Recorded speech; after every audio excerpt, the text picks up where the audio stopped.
ایک شخص نے ایک خوبصورت لڑکی سے شادی کر لی۔ بہت محبت کرتا تھا اپنی بیوی سے، مگر ایک دن اس لڑکی کو جلد کی کوئی بیماری لگ گئی جس سے اس کی خوبصورتی روز بروز گھٹتی جا رہی تھی۔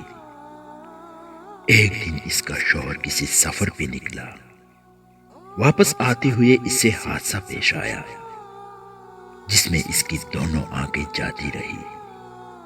خیر، ان کی ازدواجی زندگی یوں ہی چلتی رہی اور اس کی بیوی کی خوبصورتی مزید گھٹتی جا رہی تھی، مگر اندھے آدمی کو اس بات کا علم نہیں تھا، لہٰذا ان کی زندگی پر اس کا کوئی اثر بھی نہ پڑا۔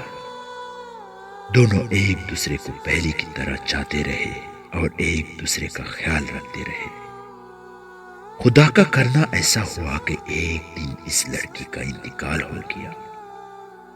اس کا شوہر نہایت غمگین تھا اس صدمے سے، جس کے باعث اس نے سب کچھ فروخت کر ڈالا اور اس شہر کو چھوڑ کر کسی دوسرے شہر جانے لگا۔ جاتے ہوئے راستے میں ایک شخص نے پیچھے سے آواز دی اور کہنے لگا، اکیلے کیسے جاؤ گے؟ اب تک تو آپ کی بیوی آپ کی مدد کرتی رہی، آپ کا خیال رکھتی رہی اور آپ کی آنکھیں بنی رہی۔ اندھے آدمی نے جواباً کہا، میں اندھا نہیں تھا، مگر اسے ایسا دکھا رہا تھا جیسے میں اندھا ہوں، کیونکہ اگر اسے یہ پتا ہوتا کہ میں اس کی بدصورتی دیکھ سکتا ہوں تو یہ احساس اسے اس کی بیماری سے زیادہ تکلیف دیتی، اس لیے میں نے اندھا ہونے کا ڈرامہ کیا۔